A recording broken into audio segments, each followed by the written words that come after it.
N'oublions pas, si nous sommes aujourd'hui dans l'île américaine, il y avait une dame. Hein? Thérèse Kaikwamba. Thérèse Kaikwamba Wagner. Ok, non, mais Moutou Mobali Morote, Kogani Mission, Mobali Morote. Ni même c'est la femme qui s'est levée, qui a parlé. Non, chaque combattant, soyons aussi honnêtes et concrets. Il y a une femme qui s'est levée, qui a parlé de chef. Thérèse Kaikwamba, il n'a pas tergiversé. Elle a parlé, elle a convaincu. Même Donald Trump a nous dit Thérèse Boul. Je vais citer son nom tout de suite. Voici la pipe papa, ok, c'est une Congolaise. Donald Trump a les gagné tout à tout. Une femme qui sait parler, elle sait parler l'américain, pas l'anglais, l'américain. Elle connaît tout. Elle connaît l'américain, la Bible américaine, pas l'anglais. À Petit-Rwanda dans l'américain. Parce qu'il y avait l'anglais rwandais et l'américain qu'elle connaissait. Il y a 4 documents. Il y a parce que ma série Karabi. Yo, que vous l'avez dit, ah, maman elle s'habille d'abord. Il y avait seulement des yes, yes, yes, yes, yes. Il y a un nom aux hommes bataille au Donald Trump. Yes. Et on a signé au Donald Trump lobby les deals que les États-Unis attendaient durant 30 ans. Papa Bazélé, nous connaissons Kala. C'est qu'on fatia hier. À ça, il y a 30 ans, 15 ans, 15 ans. 15 ans. Et elle a ceux qui 500 milliards, 500 milliards, 1000 milliards. L'autre 15 ans, est-ce qu'on aura 1000 milliards? C'est qu'on fatia. À ça, il y a 30 ans, 15 ans, 15 ans. A dit que la Union fait le Ngekouba et Peba au Soango. Et puis, Donald Trump a fait ça Yango. Au Soango, Yango, la zone va directement la pasteur. Il y a Mampia. nayoki yamango te na yamampia elongi mokoku oyo penza RC yo papa mutu akoka kosasa église kabona RC na bato yoka bakabona papa ya Saint-Arabasi papa oyo wana 14. Et puis il y a une confusion chaque Congolais dans la vie, hein. Il y a des gens qui Église catholique, il y a des protestants par rapport à quoi? Dans la Bible, église protestante, il y a un verbe là-bas, l'intérieur, verbe protester. Il y a un protestant au Kawana. Si on dit que dans le Congo, on s'arrête. Oh, si on va s'arrêter pour le Nîmes. Parce que dans le Kawana. L'église catholique, l'église protestante, que ce soit les églises, sont tous des voleurs. C'est eux qui volaient les ivoires ici au Congo. Au terme de l'histoire, il y a un Bakanjate. Les Longangais étaient les prêtres catholiques, des pères. Ils sont venus voler notre ivoire. Ça veut dire que yo, Kosimba Bosnité, yo, l'on les alliés. Ah, on m'a appelé pour être éphémère. L'eau les alliés. Mais l'ivoire était où? L'ivoire était au ciel. Les caoutchoucs étaient au ciel. Les veillants étaient au ciel. Tout était sur la terre. Même la Bible dit, suivez bien Jésus quand il répond à Pierre. Pierre a dit à Jésus, nous avons tout abandonné, nos familles, nous on a laissé. Qu'est-ce que nous gagnerons? Jésus a dit, sur la terre, vous gagnerez les hommes, les dames, les maisons, l'argent. Mais au ciel, il y a seulement la vie éternelle. Mais sur la terre, tout est là. Sur la terre, tout est là. Même la richesse, c'est ici. Il faut ici être riche. Là-bas, c'est la vie éternelle. Parce que là-bas, tout a été préparé. Il y a un caméraman qui est là, on peut se $10. Son accompli riche. Là, ça, c'est riche. Parce que Fatia, ça, père Nama. L'enfant du roi ne pleure pas. Il est le prince. C'est un dolo. Consommons la blague. Consommons au fond. On a toute une composition performante le bilan chimiquement. Donc, si quand Makamba Congo, nous sommes au Kamba, on est au Kenango. Parce que nous sommes pour contrôler le Congo bien. Bango Beleza Bissomoko. Bango Makolinga, nous sommes avancés, tous la Guinée, nous sommes gâteau qui est en excellence. Parce que comme tu as Moussika, les ressources sont au premier de la classe, pour le matin, troisième à premier, on a doublé. Un robot de le plastique, et Kuna Yo Kendeka. Il y a un moment, quand vous êtes déjà premier, ça a Moutuna qui est le globe, Liboso. Travaille encore plus. Moi, j'avais un professeur, il y a français. Lorsque je fais un devoir, même si j'ai 8 sur 10, il écrivait toujours, fais encore un effort. Pour dire, je n'avais pas le maximum. Il fallait ça l'effort dans un maximum. Mais on comprend dans Congo, c'est autrement. Mouton, ça la bien, mais besoin de base, mais c'est si, ma bâtisse, mouton, ça la zéro. Donc, mouton, ça la zéro, il n'est pas propulsé, ça la bien, pas kungaye. Pour avoir reversé, non. Jacqueline, je t'appelle par ton prénom. Démissionne et dégage. Tu ne fais absolument rien. Si quelqu'un essaie de faire le moi, je suis de papa, attends, je suis à ma béango. Il y a eu des personnes de l'eau. Je suis commissaire, il y a eu côté. Attends, je suis pour ça, je suis commissaire. Je suis l'autre, je suis commissaire. Mieux vaut, il y a un panzi, je suis ma coquille à salle. Parce que pour le montant, on a besoin d'un travailleur, pas de 10 heures. Il y a un adage qui dit les 10 heures ne sont pas des bons faiseurs. Et les faiseurs ne sont pas des bons 10 heures. Tout ça, le baramir, mais il travaille bien. Si quelqu'un a travaillé, il y a le français bien, mais quelque part, il y a aussi l'intelligence qui est différente de l'intellectualisme. Si Kabiso, là, bateau basa intellectuel, que bateau basa intelligent. Il est PC vivant. Combattant, pour ce qui s'agit même, il y a coup d'État, laissez les autres nier. Mais moi, je vous dis, quand vous niez, mais les gens sont arrêtés. Est-ce qu'on a la raison? Pourquoi ils étaient à l'intérieur? Pourquoi ils étaient là? Pourquoi ils ont franchi même des barrières? Combattant, vous donnez les barrières, même. Alors, même les complices, on condamne même l'armée terrestre, l'armée fluviale, parce que je suis à Brazzaville. Par contre, il y a Brazzaville, par contre, il y a le fleuve Congo. Bon, ben, le fleuve Néreni. Où étaient les marins? Parce qu'il y a même l'armée fluviale. Nous avons une armée. On a 3 types d'armées dans le Congo d'Abisso.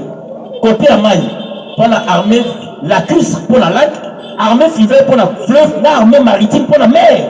Nous avons l'océan ici au Congo. Et tous ces marins, où sont-ils? Étaient-ils? Moutaka Tissa, puis à combattre les première barrière, deuxième barrière. Vous me l'avez dit, la fleuve, la Kiva. Parce que c'est là où ils passent. Ils ont trouvé qu'il y a un vide. Et quand on est au global, le formol, Moutou n'a eu des avions. Du moins, les arrêtés sont là. Pour me rappeler, on a demandé ensemble. Beaucoup sont arrêtés jusqu'à aujourd'hui. Il y a des gens qu'on a arrêtés pour beaucoup, même dans l'armée. Des officiers supérieurs sont arrêtés aujourd'hui. Et ils ont cité des noms. Tirez-le. Il y a des ministres qui sont cités. Awa, je n'ai pas un sentiment à rendre à quelqu'un. Vous avez votre opinion, j'ai aussi mon opinion. Jakinda la tanga ba Congo. Ba kaka. Jakinda la tanga ba Congo kaka. Asama la mnota. Oyo, ba si appareil, ba tali communication, yaka. Ba si appareil communication yaka parce que Nicolas c'est appareil ba dans la machine. Serveur central d'Azolo. Attends face un message de Robima. Attends face à appel de Robima. Na appel na bina communication par minute. Ce que on a né. Si qu'on le nom. Oh bateau kanga avant-hier. Yo bien. Tu vas kangi avant-hier. Yo bien. Il fallait qu'à fasse le bas. Pourquoi quand on fait la voiture, bah quand on par rapport à la service. Quand on va mener une enquête, si madame va faire la ligne, bah kangi. C'est comme quand on fait le droit. Dans le droit humain, il y a d'abord ce qu'on appelle le monitoring. Il n'y a jamais eu une réponse sans qu'il y ait une donnée et puis une formule. Bateau basala mathématique à primaire. On a le problème a une donnée, a une formule, après la solution.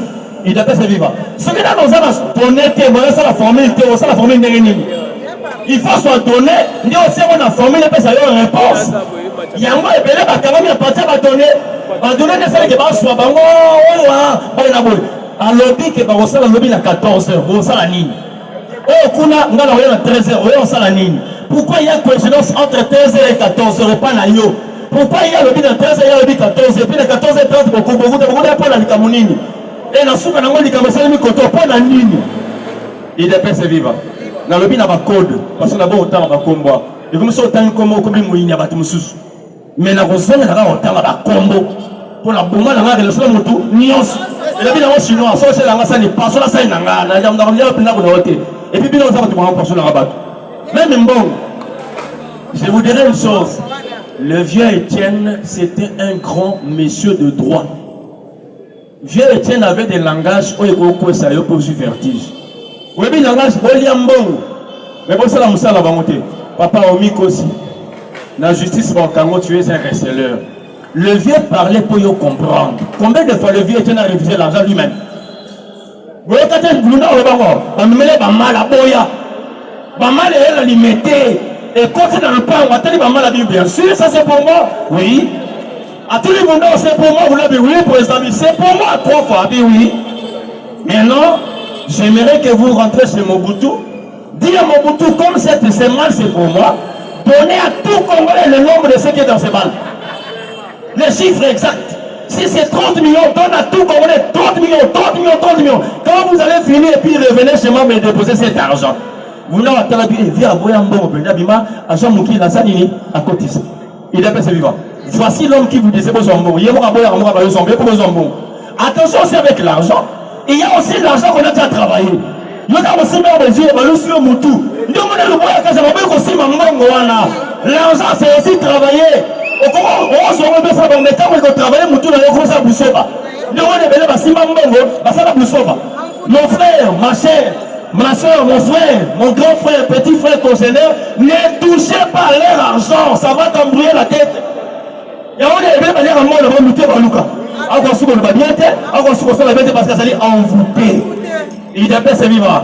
La main qui donne a le pouvoir sur la main qui reçoit. Tout ce qu'il fait comme incantation aussi, parce que tu as touché son argent, il a le pouvoir sur cet argent. Il a parlé sur cet argent. Quand tu touches, tu seras envoûté. Ne touche pas. Laisse-les. Dans la polio, au soit que tu le veuilles ou pas, les paniers circulent encore. Et qu'on m'entend ou non qu'on soit, on va regretter. Laissez-les toucher maintenant. Parce que, quelque part, faites attention. Jésus-Christ avait dit à Judas, fais ton travail promptement. C'était un bon travail? Non. Un mauvais travail, il m'a dit à Salomon, bien. Il fallait que Judas a trahi, a Zouambongo, a Texaïs. Mais il y a un coup facile, il y a des gens qui font leur travail promptement, mais pour le mal. Ah, c'est pas le gouvernement, bien, mais pour le mal. Pour ceux qui l'ont dit. Qui a cru? Qui a cru? Un président civil qui n'a pas d'armée, qui n'a pas de renseignements, mais aujourd'hui il est encore vivant. À quoi c'est mon armée? Nulle part. Ni aux États-Unis. Partout. C'est pour la première fois. Nous sommes le premier pays où on convainc le monde entier un président civil qui n'a pas été formé dans une académie militaire, ni même dans le fond. Mais il y a abattre un militaire au pouvoir, à Botolier Nyos. L'armée, les renseignements, la police. Malgré qu'il y a des infiltrés, mais il a ravi.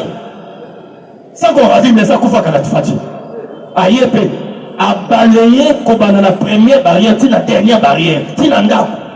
Parce qu'à côté de la Kabila, tous ces mots ont été de Kabila, non? Ici, l'obédience à Kabila. Pourquoi la raison de ils sont dans la mission de Kabila? Mais il y a convaincre les Bangabi, non, ça va pour le Congo. Oui, monsieur. Oui, président. Foumo Limis va comprendre que le Congo c'est leur pays, mais Kabila c'est étranger. Il est assez vivant. Qu'on avait mémoire dans le monde. Alors que le Congo est un pays agressé. Le pays qui m'agresse, c'est le Rwanda. L'agresseur, c'est Kagame. Oui, Kagame a sa vraie agression. Génocide. On a dit fait un génocide à Rwanda. Et ceux qui n'ont fiasco, aucun président n'est venu. Aucun. Parce qu'il y a un vertige. Et là, la génocide, on va Congo, on Félix, tu m'as besoin de me laisser. Oh, il y en a Fatih Likambo, il y en a Pena Congo Likambo, Likambo n'a plus son changement de la constitution. Pourquoi ils sont là? Papa, Nanda Kunanga, maman Wika, maman Nanga. Alors, il y a maman Desu. Hein? Nalos. Il y a un Talibana. Oh, t'es maman Wika. Ndi voilà mte zamara abade nini mandunda oh yo ko pesa lo na ndako na biso yo na ndako na ndika munini yo to sane lo ndako na biso na pesa ka famille moko na zana ndako na ngala 4 chambres na bengi yo na ndako na nga aussi chambre moko lobi na wala tongo yote ndo sapa ndako bité ndako ko minanga oh ngale na invité na ndako na nga Comment il y a un procès qui est bien en train de bien. Donc pour dire, non, moi je ne sais pas comment c'est là. Place dans le monde est bien. Il n'est pas sérieux. Parce qu'il y a des choses qu'on cède et des choses qu'on ne cède jamais. Et même la terre, on ne la cède pas. C'est nous au Congo qui faisons de la blague. Vous vendez à quelqu'un une parcelle, au tiers locataire, à une mabelle, père, mon mabelle forage. Depuis quand? Vous voyez qu'il y a des sportifs qui foutent en courant de la main. Je vous apprends, on fout en main et en courant. Toutes leurs parcelles, elles ont un forage. Les résidus des autres foutent en région des autres. Parce que maintenant, il y a offert à Congo. Il y a offert. On tient Baptiste. On travaille au Baramogo. Et puis ils nous font des blagues.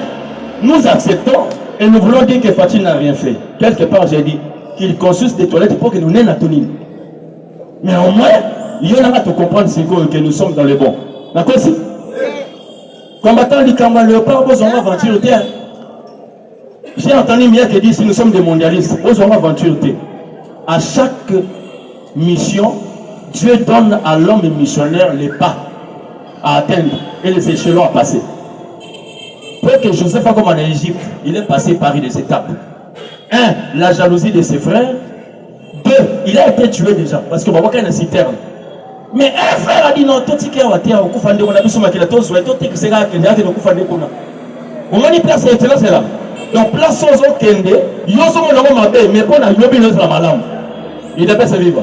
Il a été minimisé même parmi nous les combattants de peste. On a aussi un motopamba, blague à part, ça pose la vérité. Il y a de peste, maintenant on a un moubaki.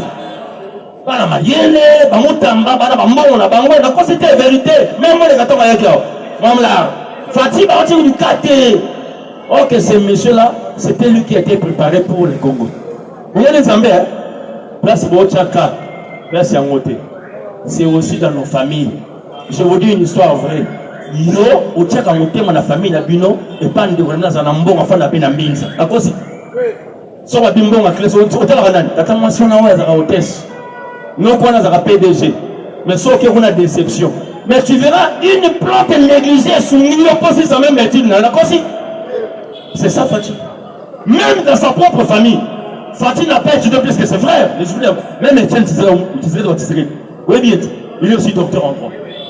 Son grand frère, tellement intelligent. Mais le quoi la destinée, c'est qu'il y a intelligence, il y a une destinée qui est providence des autres. Moi, na Oyo, baloba qui est alinga politique. Oui, bien, je vois là.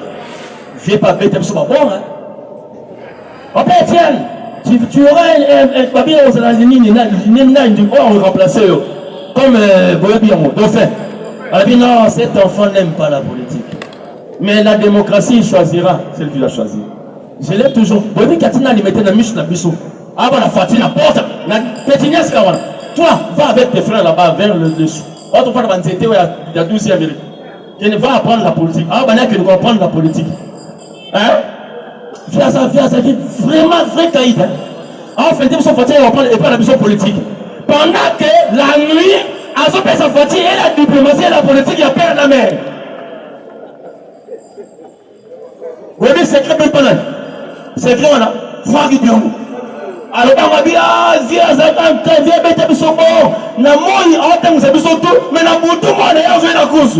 Personne ne côté, ça va boire, côté, ça boire. Il est pas vivant. Il est au final un écart. Nous sommes tous politiciens, mais nous ne sommes pas tous diplomates. Le plus grand diplomate, c'est Fatih lui-même. Il a la politique et la diplomatie. Parce que dans la politique, ça marche avec deux ailes. La politique et la diplomatie. Mais nous, on est trop politique. Hein? La politique est au poste, mais lui, il est diplomate. Il a son langage à lui de parler. Fatih a mis son tour à ton coya. Mais lui, c'est bien, non? Je crois, et monsieur, c'est Didier qui vous a dit. À quel Brazzaville, alors il a tous les questions à Congo. Elle m'a dit, il y a des FC, nous sommes bien. Nous sommes en bonne relation. Mais à 4 ici, il y a la fleuve ailleurs, on a Boutou, 6 minutes. Bon, à partir de FCC. Allez là, 6 minutes. Toute personne n'a compris. La FCC à Cabo. Fatih Abeta Babor, nous sous-sommes, déco. Et bien, Nana yo na pouvoir, mais tu connais la Kabila dans la ville de Kinshasa. Et Kabila allait nous battre. Parce qu'il avait tout. Mais Fatih habitait avec ces messieurs, les corbeaux et les renards. Cédé, mais pour faire ça, le machin, champion. C'est ça le jeu de qui perd et gagne. Mais n'oubliez pas, il a des langages. Fachi avait des langages. Il vous codait en langage. Ne me posez pas la question, qu'est-ce que moi je vais manger dans la forêt? Je suis le lion. Je connais bien ma forêt, j'ai vécu dans cette forêt 37 ans. Est-ce que vous comprenez? Est-ce qu'il parlait de la forêt? Non! Il parlait de la politique, il a fait 37 ans en opposition, et bien moi bien. Maintenant, il peut caler Bango et faire que oh yo, Aramounibi. Nabi Mamou Kate, ta mère est Mouyibi. Aussi, oh, micro. Aussi, oh, il y a ça faible. Aussi, oh. Mais aujourd'hui, vous avez parlé, je vais ça poser une question ici. Quels ministres, les ministres qui ont travaillé dans le gouvernement, vous le dites dans les déserts, mais chers combattants, n'oublions pas si nous sommes aujourd'hui dans l'île américaine, il y avait une dame. Hein? Thérèse Kaikwamba. Thérèse Kaikwamba Wagner. Ok, non, mais tout le monde, il m'a dit mission, ni même c'est la femme qui s'est levée, qui a parlé. Non, chaque combattant, soyons aussi honnêtes et concrets. Il y a une femme qui s'est levée, qui a parlé de l'UCF. Thérèse Kaikwamba, il n'a pas tergiversé. Elle a parlé, elle a convaincu. Même Donald Trump a lui dit, Thérèse, vous. Je vais citer son nom tout de suite. Voici la pipe papa, ok, c'est une Congolaise. Donald Trump a les gagné contre Donald. Une femme qui sait parler, elle sait parler l'américain, pas l'anglais, l'américain. Elle connaît tout. Elle connaît l'américain, la Bible américaine, pas l'anglais. À Betty One, l'américain. Parce qu'il y avait l'anglais rwandais et l'américain qu'elle connaissait. Il y a 4 documents. Il y a parce qu'il y a ma série carabi. Non, que vous l'avez dit, ah, maman, elle s'est bêtée d'abord. Il y avait seulement des yes, yes, yes, yes, yes. Le gars, non, aux hommes bataille pour Donald Trump. Yes. Et on a signé, au Donald Trump a lobby, les deals que les États-Unis attendaient durant 30 ans. Papa Bazélé, nous on a Kala. C'est qu'on fait hier. À ça, les deals il y a 30 ans, 15 ans, 15 ans. 15 ans. Et elle a ceux qui 500 milliards, 500 milliards, 1000 milliards. L'autre 15 ans, est-ce qu'on aura 1000 milliards? C'est qu'on fait à ça, les deals il y a 30 ans, 15 ans, 15 ans. À dire que la Union fait le Ngekouba et Peba, on soit en haut. Et puis, Donald Trump a personne en haut. On soit en haut. Il y a un moment, on va directement la pasteur, il y a, sorry, il y a Mampia. nayoki nyama ngote na yamba mpia elongi mokoku oya penza RCza yote papa muta kokako sasa église kabona RC na badoloka bakabona papa ya Saint-Arabasi papa oyo on a 14 et puis il y a une confusion chaque Congolais dans la vie hein. Il y a des gens qui sont libala, omoni ya songi abosani eloko moko. Église catholique bakabana ba protestant par rapport à quoi? Regarde, dans la église protestante, il y a un verbe là-bas, le verbe protester. Protestant qui? Yo protestant au Kawana. Si on dit go dans le Congo au Sarani. Oh. Si on va Sarani pour la nini? Parce que dans Kabana. L'église catholique, l'église protestante, que ce soit les églises, sont tous des voleurs. C'est eux qui volaient les ivoires ici au Congo. Au terme de l'histoire, il y a un Bakanjate.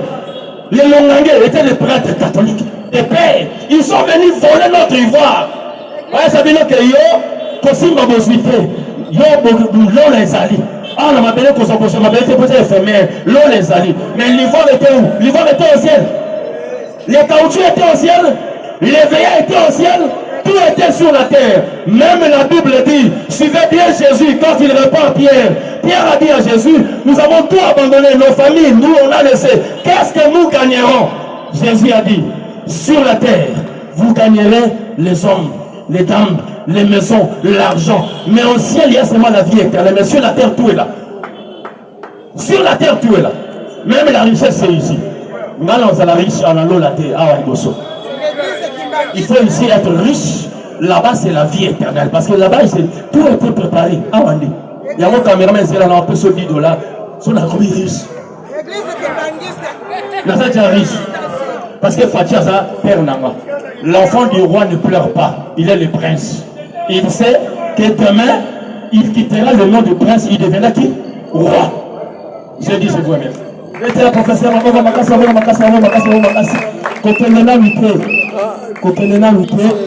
mais ça qui vient de l'organisation, le Boudana administrateur au matière à marché. Fumusu a dit merci, Bazar a souci, ma casse pour la combattant à Bango. Pour le Fumusu, là, vous allez passer la même escroc au Kénéwapi. La Romo de Zobou d'Abouna, mais c'est un Mickey, Mickey, Mickey, Mickey, Mickey, Mickey, Mickey, Mickey, Mickey, Mickey, Mickey, Mickey, Mickey, Mickey, Mickey, Mickey, Mickey,